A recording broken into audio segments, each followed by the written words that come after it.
और थोड़ा जिंदा दिली का सबूत दीजिएगा ताकि पढ़ने में थोड़ा मजा है, खुल के आज शायद पढ़े थोड़ा।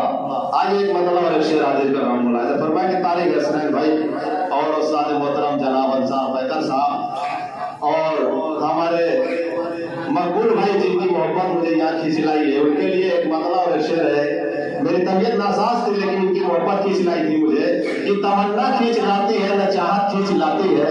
मकबूल भाई, तमन्ना खींच लाती है न चाहत खींच लाती है, तेरे दर तक मुझे तेरी जरूरत खींच लाती है।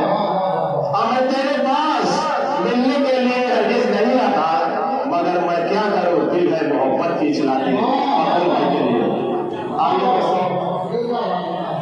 एक मतलब और एक शेर हाजिर कर रहा हूं। वफा खुलूस को अब आम कर दिया जाए। मेरा फरमाया जो तमाम सामने हजरात को तवज्जो चाहूंगा। वफा खुलूस को अब आम कर दिया जाए कि कत्ल जुल्म सरेआम कर दिया जाए। ये कह रहा हूं मैं अपने वतन के लोगों से, ये कह रहा हूं मैं अपने वतन के लोगों से,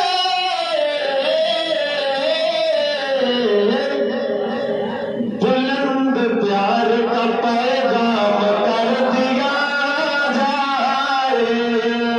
बुलंद प्यार का पैगाम कर दिया जाए।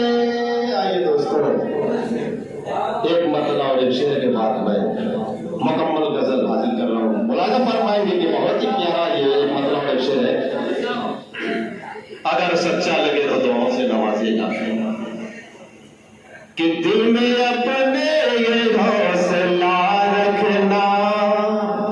पैकर भाई, मकबूल भाई मुलाजा फरमाएंगे कि दिल में अपने ये हौसला रखना, गम को हर हाल में छुपा रखना।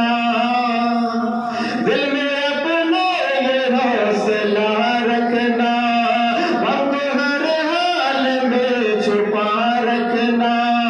बिगड़ी दुनिया संवर ही जाएगी,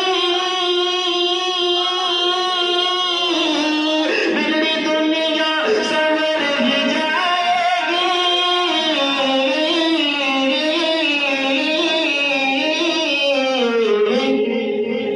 अल्लाह वालों से राबता रखना, अल्लाह वालों से राबता रखना। दिल में अपने ये हौसला रखना। सोच रहा हूँ क्या पढ़ूं, गीत पढ़ूं या गजल पढ़ूं।